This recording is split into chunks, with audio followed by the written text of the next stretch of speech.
Hi, welcome to the bonus episode that I promised you in episode number 3, that this was going to be the long version of the Babysitter story that I talked very briefly about in episode number 3. So if you're listening, thank you very much. It means you want to hear the long version.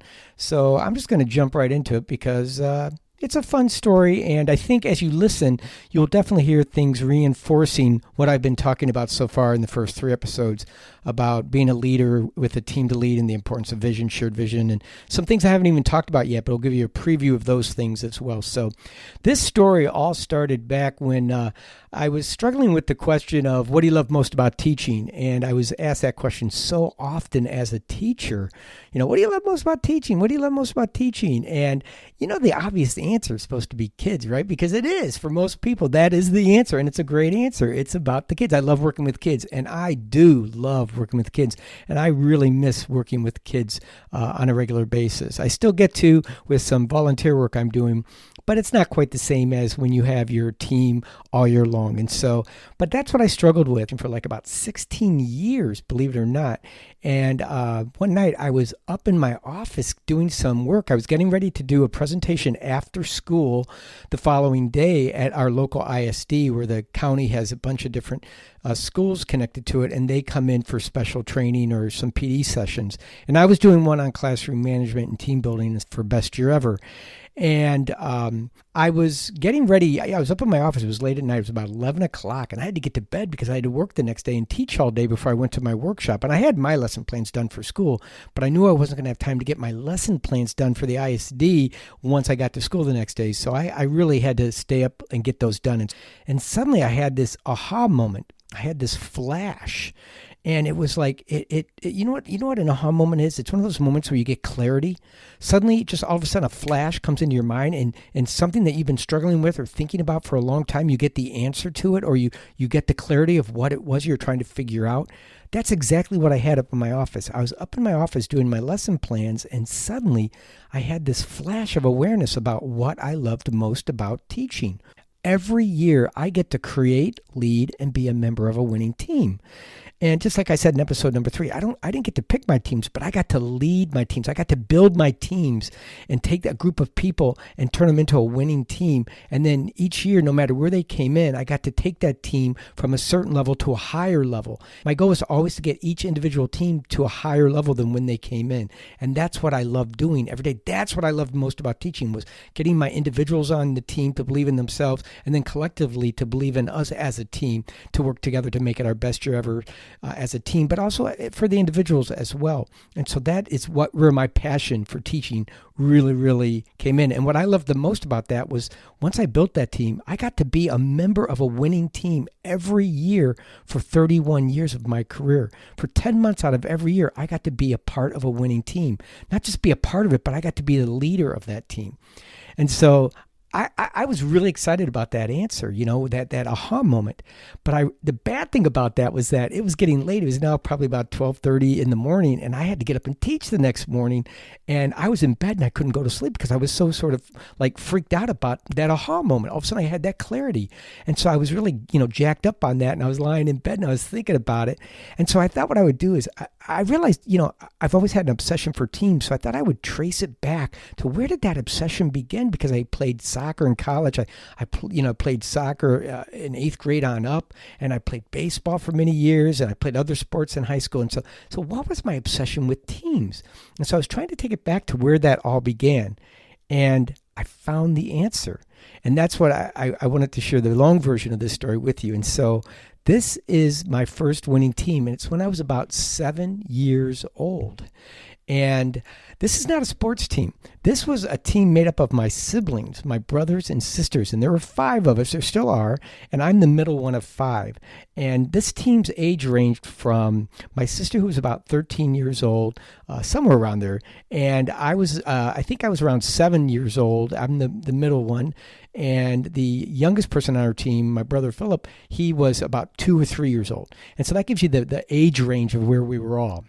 But I remember this, it was a Saturday morning, and it was a typical Saturday morning in a suburb of Wheaton, Illinois in the early 1970s. And my brothers and sisters and I were in the family room, except for my oldest sister, but 4 of us were in the family room, lounging around, draped over the furniture, lying on the floor, watching our early morning cartoons. This was the only day out of the week my mom would let us, stay in the family room and watch TV, even if it was a nice sunny day. She'd let us have the morning up until about 11 o'clock or so, I think. But we could get up early and watch cartoons till about 11 o'clock, eat our cereal in there. So it was a big deal. Saturday mornings were kind of special. So we were in there doing our Saturday morning ritual of watching cartoons. And all of a sudden, my sister, the leader of our team, of our winning team, walked in, Mickey, and she did something I've only witnessed this one time, and she delivered the most amazing vision statement that caught our attention immediately, gripped us, and made us buy in immediately. And like I said, in episode number 2, it takes many times to get a vision. It takes 21 to 30 days to get a vision really to stick in people's minds, and that's with constant repetition of repeating it and reminding them of why, that's the vision and things like that. But she delivered this statement. She walked in. I'll never forget this. She walked right into the family room. She marched in. She owned her space, which is what great leaders do. She owned her space. She walked in front of the TV set. She looked each one of us in the eye, and she said, "Tonight's the night we get rid of Kathy, our babysitter." Ooh, instant fire. I mean, literally, we all snapped our heads right to her face, and we're like, yeah. And she said, "Meet me upstairs in 10 minutes and don't let Mom and Dad find out." And she walked out of the room. And sure enough, 10 minutes later, we all kind of wandered upstairs. If we all did it at once, my parents knew about it. They know something was wrong. Because for us to give up our TV and go up into my sister's room and hang out together, that's unheard of, unless we were made to do that. So we had to be careful about that. So we also kind of staggered up. We said, okay, you go now, you go, okay. And so I was the one that when we all got up into my sister's room, I was the one looking out the door to make sure if I saw my parents coming upstairs, we could all try to hide real quick so they wouldn't see us. Because if they did, it was game over. And I also had my ear to the air vents, so I could kind of keep a sound on if they were coming or if they were, moving around, and so we could kind of get quiet and listen to see what was happening.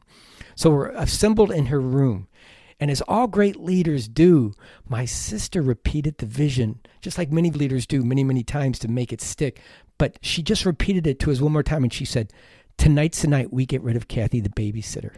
And as all great leaders do, she took time to explain to us why we'd want to embark on such a dangerous journey or mission with her. She reminded us of how much we hated this babysitter. This babysitter tormented us. She was like Angelica of the Rugrats.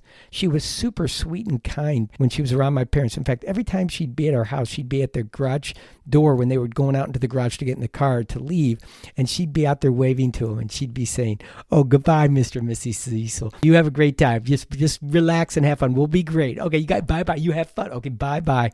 Bye-bye." And as soon as that garage door would close, I kid you not, it was like she was wearing a mask. She'd take it off, and her real self would show.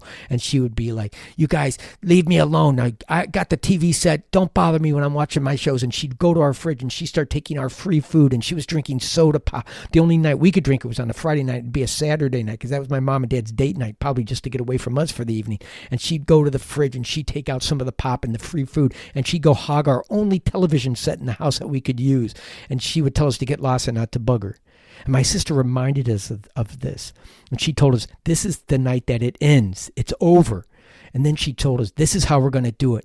And then she did what all great leaders do, give us the doable plan. So she laid out the steps of what we were going to do. She said, we're going to do this, this, this, and this. And she repeated it like all great leaders do. She said, we're going to do this, this, this, and this. In fact, she repeated it several times, and then she made us repeat it back to make sure we understood it. She said, what are we going to do? We're going to do this, this, this, and this. And she said, great. And then as all great leaders do, what she did was she gave each one of us our roles on the team and told us what we were going to do and why it was important, and that why we all had to do our roles well to pull this off, that everybody in this team was needed. Everybody had an important part to play. She took the time to do this. I remember she went to each one of us and she said, you're going to do this, this, and this, and this is why you're going to do it. And then you're going to do this, this, and this, and this is why this has to happen right when I tell you to do it. And this is going to be what you're going to do, and this is what you're going to do. And so then she made us repeat back what we were going to do to make sure we understood our jobs. And then as all great leaders do, she took stock, resources we had available in our house. She didn't say, well, this would have worked if we could get mom and dad's credit card, but we can't, and we need to go out and buy some things, but we can't do that, so I guess it's not going to work. No, she did what great leaders do. She took stock of the available resources, and she said, this is what we have around the house, this is what we need, and this is what we're going to get for the rest of the morning. We're going to go out when I say go, and you're going to find these things. I'm going to give you each a little list of things to get when mom and dad aren't in the room. You can't let them see you do this, or it's game over. And she went over that, and she told us what we were going to get and where it was, and then we were going to come upstairs and hide it under her bed. That was our job the rest of the morning. And this was like a fun game to us. We're so excited. We're all in on this. And so sure enough, that's what we did the rest of the morning. And then that afternoon, we did something that all great leaders do, and that all great winning teams do, that most of us never even see. We show up on game day, but we don't see what goes on behind the scenes. She made us practice, or rehearse, whatever you want to call it. She made us go over it all afternoon, any chance we got. When my dad was out cutting the lawn or working in the yard, and my mom went to the grocery store, we found time where the house was empty. We would go through this. She made us practice what we were going to do. We did it all afternoon. Her philosophy was that at game time, we wouldn't have to think about what we were doing. We would just do it. It would just come naturally to us, and we would just react. Instead of having to think about it, we'd be so well trained that we would just do it. And sure enough, that night arrived at 7 o'clock, just like every Saturday night. She was at the door saying goodbye to my parents. Bye-bye, Miss Me. No, you'll be good. You have fun. Oh, just forget about us. We'll be great. Okay, bye-bye. I'll be taking care. Bye-bye. Have fun. Garage door goes down. Her masks come off. She goes right to the fridge like she always does, like my sister reminded us that she did. And sure enough, she went into the family room, hogged our TV set like she always does, and told us to get lost. My sister looked at us and she said, upstairs in my room in 5 minutes. It's go time. Sure enough, 5 minutes later, we're all assembled back up into her room. You could feel the excitement in this room. My sister was telling us to calm down like all great leaders do. She said, you have to think, guys. You have to stay calm. You have to react. But you can't get all jacked up right now. You can't get too excited. So focus. She reminded us that. And then what she did, as all great leaders do, she quickly reviewed our game plan one more time. She told us what we were doing and why we were doing it. She reminded us of the freedom that we would have of no longer having this babysitter if we could get rid of her. And then she did what all great leaders do, and she reminded us of what our roles were and what each of us needed to do and when we needed to do it and how we needed to do it. And she checked with each one of us to make sure we didn't have any final questions. And if we did, she answered them. And then as all great leaders do, she reminded us that we had practiced, we have everything we needed. We were all ready to go. But she did the most important thing every great leader does at this moment. She looked at each one of us in the eye and she said, before we go any further, I have to know from this point on, are you in? Because if we're not all in, we're not doing this. So I need to hear you tell me you're in. So she looked at each one of us and we said, I'm in. And she said, great. And she said, places. We even had places. Let me tell you where we are. I am looking over a banister that goes down to a narrow stairwell right below me, and it's like 10 steps that go from the first floor where the babysitter's down on that floor in the family room. There's a door that opens, and you come up this narrow stairwell that goes up about 10 steps. It has a light right above it. It has a switch down at the bottom of the stairs, and then you hit a little landing, and you turn right, and you come up 5 more stairs to the top of the stairs where there's another light switch for the same light right above us, and then there's a banister that comes around and then takes a left over to where I'm standing, where I'm looking down at the stairs. That's where I'm standing. My sister, the leader of our team, like all great leaders do, she has positioned herself next to me, but in a position where she can see everybody on our team upstairs standing around, and she knows exactly where they are and if they're in the right place, and she's monitoring and adjusting. She's actually saying, move over a little bit like that. Great, you're perfect. Okay, Beth, you do this. Okay, yeah, okay, perfect. Okay. So she was monitoring and adjusting what was going on. But what was most important, as all great leaders do, she had a look of confidence that we could all see her. And so even though we were nervous, we looked at her and she looked so calm and confident. And so we were starting to feel like we should be confident too and to calm down. And we're in good hands. Our leader knows what we're doing, and she feels like we're going to be victorious. So sure enough, she said, okay, let's start this. So I have to tell you what's going on. But first I'm going to tell you where everybody else is. So my sister is standing there next to me. And then my other sister, Sarah, who's a year younger than me, she's standing next to me. Sarah's the gifted one in the family. Sarah has this ability to, you say cry, and instant tears would come out of her face when she was a kid. She could be like, why? She'd go downstairs, Mom and Dad, so-and-so beat me up and so-and-so. And you didn't even touch her, and she'd be crying real tears, and my parents would get upset, and we'd get punished for that. And then you'd say stop, and those tears would evaporate immediately. It was a gift she had, and she used it all the time. Tonight, she was going to use it to our favor. Beth, my older sister, who's not the oldest, Mickey's the oldest, but Beth was about a year younger than Mickey, and she was standing by a light switch that would turn on the same light that the bottom switch would do as well.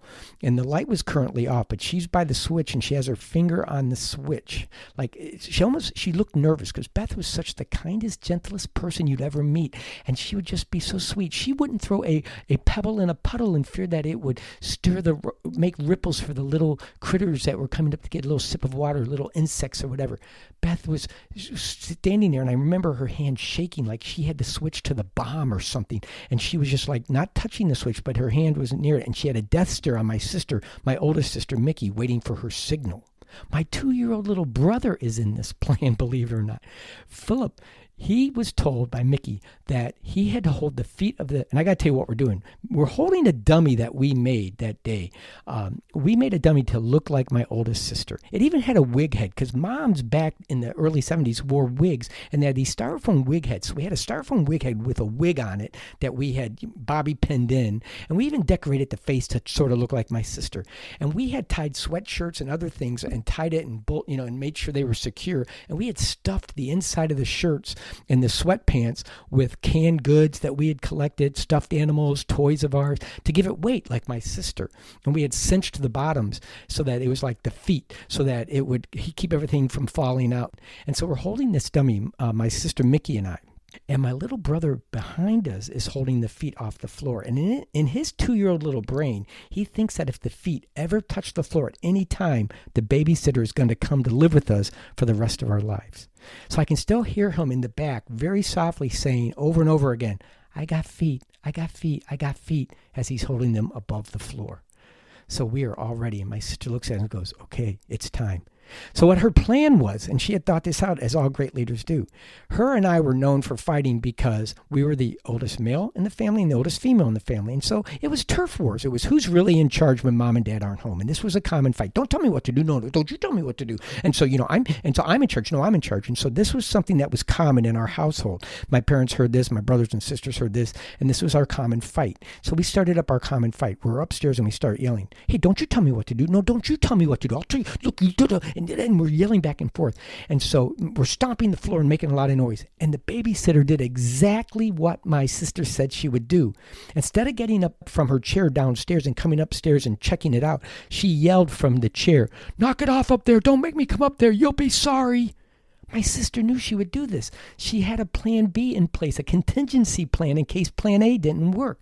So she said, okay, it's plan B. Let's kick it up a notch. So we started stomping even louder, and we started using the word kill, because kill was important to get her off the chair, we felt. So we're like, I'm going to kill you. No, I'm going to kill you. Don't you tell me what to do. Don't you tell me what to do. You're dead. You're dead. After my older sister, Mickey, looked at my sister, Sarah. She pointed at her. Sarah goes running downstairs, crying, oh, they're going to kill each other. They're going to kill each other. They're going to kill each other.